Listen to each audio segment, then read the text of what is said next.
دو انسان جھکے. حضرت مولانا قاسم نانوتوی رحمۃ اللہ علیہ کو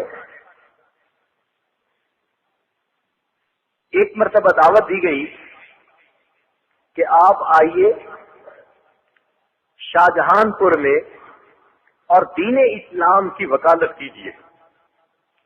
عیسائیوں نے بھی آنا تھا, ہندوؤں نے بھی آنا تھا, مختلف مذاہب کے لوگوں نے آنا تھا, اور وہاں پر ہر ایک نے اپنے مذہب کی بات کرنی تھی. مباحثہ شاہجہان پور کے نام سے کتاب کا بھی موجود ہے. حضرت چل پڑے. ان کو بتا دیا تھا کہ میں اس سے ایک دن پہلے ریل گاڑی کے ذریعے پہنچ جاؤں گا. اکیلے چلے. جب 2 اسٹیشن پہلے تھے تو دل میں خیال آیا کہ میں نے ان کو بتا دیا تھا کہ ریل گاڑی سے آؤں گا, ایسا تو نہیں کہ وہ میرے استقبال کو آئے, اور میں تو استقبال کے قابل نہیں. دل میں سوچا کہ چلو یہ کرتا ہوں کہ ایک اسٹیشن پہلے اتر جاتا ہوں, 5 میل کا فاصلہ ہے وہ میں پیدل طے کر لوں گا. ایک اسٹیشن پہلے اتر گئے, پیدل چل پڑے. راستے میں ایک جگہ بڑی نہر عبور کرنی تھی, پل نہیں تھا. جب نہر عبور کی تو پاجامہ بھی اس میں بھیگ گیا, تہبند باندھ لی, پاجامہ بچھا دیا کہ یہ خشک ہو جائے. پھر سوچا اس کو تو دیر لگے گی, میرا وقت ضائع ہوگا. چنانچہ اپنی لاٹھی کندھے پہ رکھی اور اس کے پیچھے پاجامہ لٹکا لیا, اور یہ اسلام کا سفیر جا رہا ہے اپنی فقیرانہ شان میں, اللہ کی یاد میں مست, علم کا آفتاب اور ماہتاب. جبال علم میں سے تھے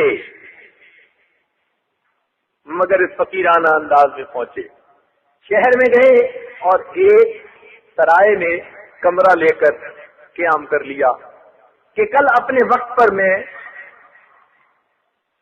مجلس کی جگہ پہنچ جاؤں گا. ادھر جو لوگ انتظار کے لیے آئے ہوئے تھے انہوں نے جب دیکھا کہ ٹرین آ گئی, حضرت نہیں آئے, تو وہ حیران ہوئے. ادھر دیکھا ادھر دیکھا.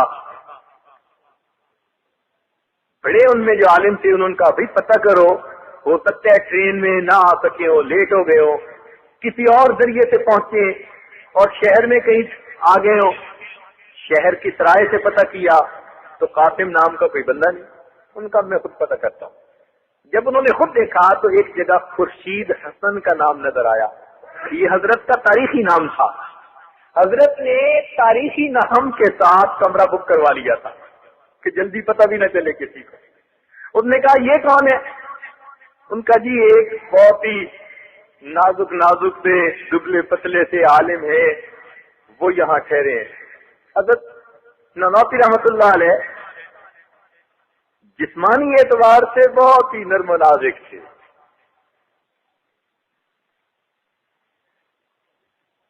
ہم لوگ تو شرع کی مانند ہوتے ہیں نا, وہ متن کی مانند تھے.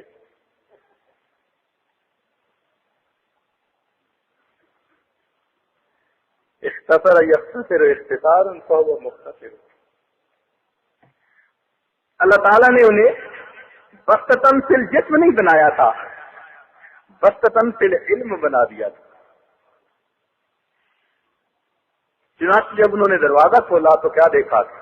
حضرت موجود ہے. حضرت آپ یہاں موجود ہیں, ہم تو ریلوے اسٹیشن پر آپ کے استقبال کے لیے جمع تھے. فرمایا اسی لیے تو میں آیا نہیں کہ آپ استقبال کے لیے جمع تھے اور میں استقبال کے قابل نہیں. اس کے بعد حضرت نے ایک عجیب بات کہی جو سونے کی سیاہی سے لکھنے کے قابل ہے. فرمایا چند لفظ پڑھ لیے تھے, چند لفظ پڑھ لیے تھے, مخلوق کے خدا پہچان گئی, ورنہ تو قاسم اپنے آپ کو ایسے مٹاتا کسی کو پتہ ہی نہ چلتا.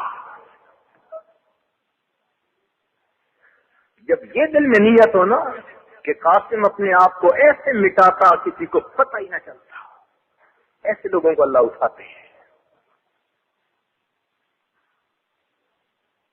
حضرت اکبر ثانی رحمۃ اللہ علیہ نے جس سال دارالعلوم سے دورہ حدیث کیا تو دارالعلوم کی انتظامیہ نے جلسہ کے انتظام کیے کہ طلباء کی دستار بندی ہے. حضرت قسطانی رحمۃ اللہ علیہ کچھ اور طلباء کو لے کر اپنے استاد شیخ الہند رحمۃ اللہ علیہ کی خدمت میں حاضر ہوئے. تو مولانا محمود حسن رحمۃ اللہ نے پوچھا اشرف علی کہتے آئے؟ حضرت ہم اس لیے حاضر ہوئے کہ ہم نے یہ سنا ہے کہ دارالعلوم کی انتظامیہ ہماری دستار بندی کے لیے جلسہ کر رہی ہے. ہم جیسے نالائق طلباء کی دستار بندی ہوگی تو دارالعلوم کی بدنامی ہو جائے گی. ہم جیسے نالائق طلباء کی دستار بندی ہوگی تو دارالعلوم کی بدنامی ہو جائے گی. آپ انہیں منع فرما دیں. شیخ الہند رحمۃ اللہ علیہ جلال میں آئے, فرمان لگے اشرف علی تم اپنے اساتذہ کے سامنے ہوتے ہو, تمہیں اپنا آپ نظر نہیں آتا. جب ہم نہیں ہوں گے پھر تم ہی تم ہوگے. اور واقعی پھر وہ وقت آیا کہ جب تم ہی تم کا سما تھا. تو یوں انہوں نے مٹایا اور اللہ رب العزت نے ان کو اٹھایا.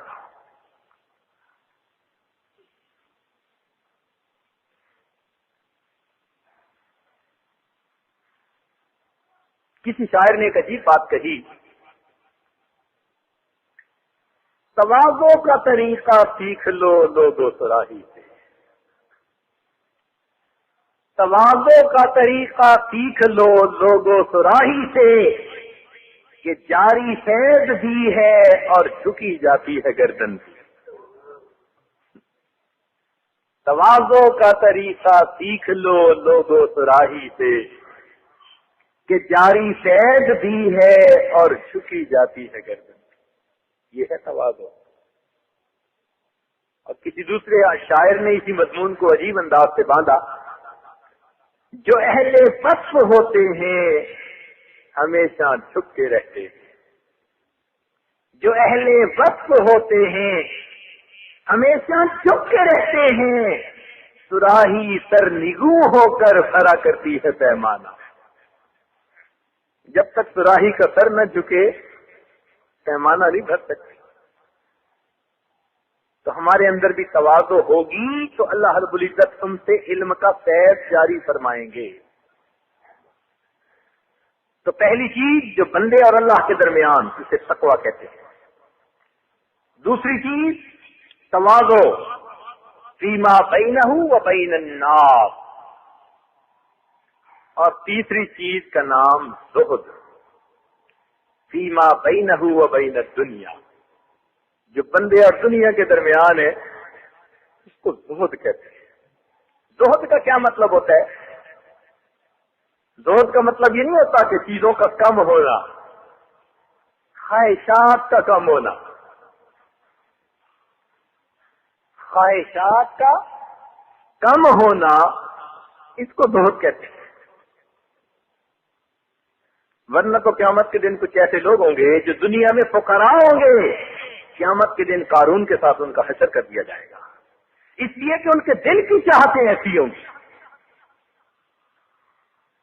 اور کئی دنیا کے بادشاہ ہوں گے, قیامت کے دن ان کو فقراء کے ساتھ کھڑا کر دیا جائے گا. تو دل کی آرزوئیں کم ہو جانا, اس کا نام زہد ہے.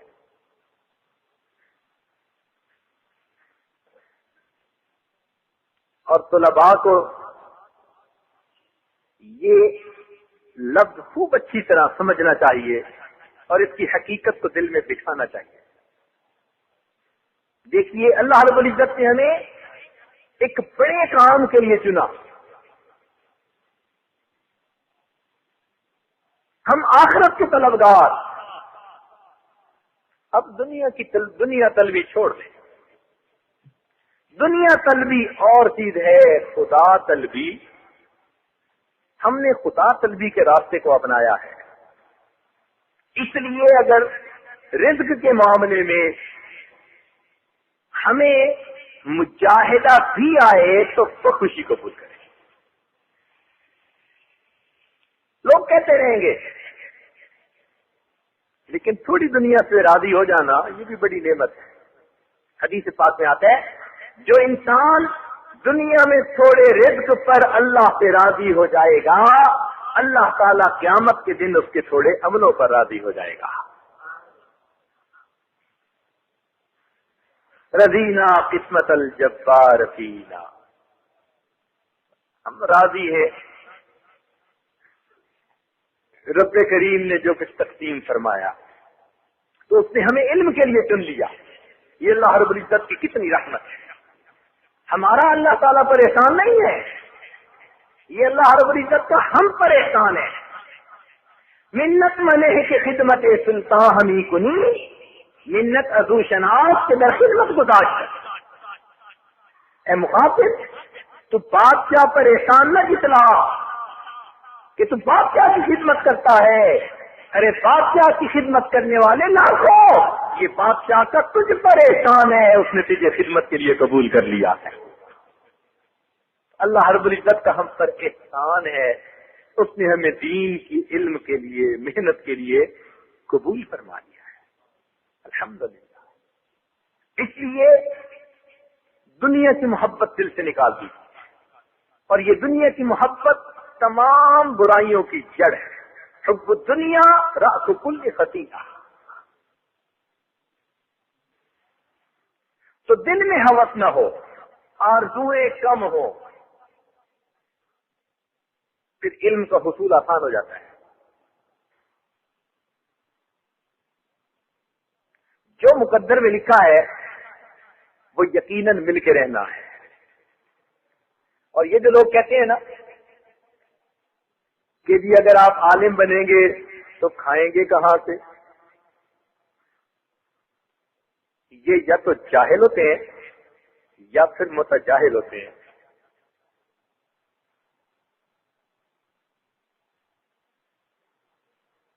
بھئی عالم بن کر نہیں کھائیں گے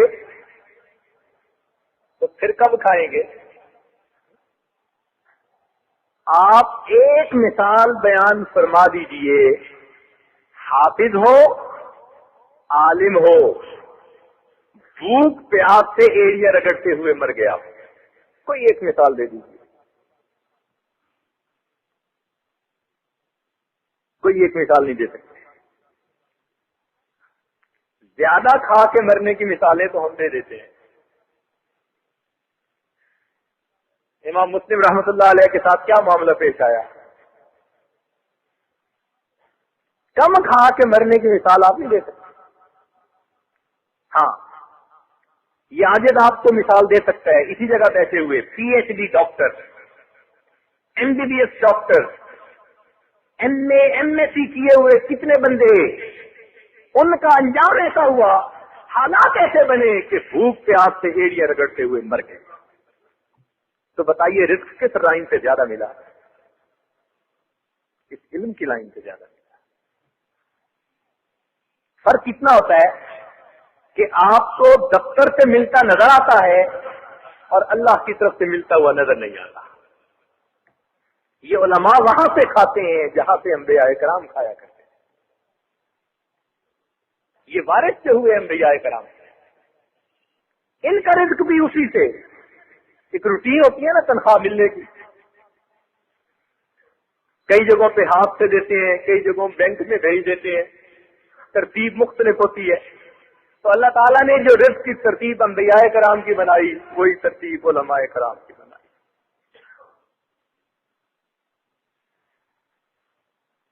حضرت مولانا قاسم نانوتوی رحمۃ اللہ علیہ کے زمانے میں بہاول پور میں نواب صاحب نے ایک بڑی یونیورسٹی بنائی. خواہشات کی رو میں نہیں بہنا، خواہشات کو تھام لینا ہے. تو جس نے اپنے نفس کے ساتھ یہ مقابلہ کر لیا، علم کے راستے اس کے لیے کھل گئے. اس لیے باجید بستامی رحمۃ اللہ فرماتے تھے کہ جنت 2 قدم ہے. کسی نے پوچھا کہ حضرت کیا مطلب جنت 2 قدم ہے؟ فرمایا اے دوست، تیرا پہلا قدم تیرے نفس پر آئے گا تو تیرا دوسرا قدم جنت میں پہنچ جائے گا. تو جنت 2 قدم ہے. نفس کی خواہشات کو اگر پورا کریں گے تو پھر علم سے محروم ہو جائیں گے. یاد رکھنا، نفس پرستی، شہوت پرستی، سرپرستی، زن پرستی، یہ سب کی سب بت پرستی کی اقسام ہیں.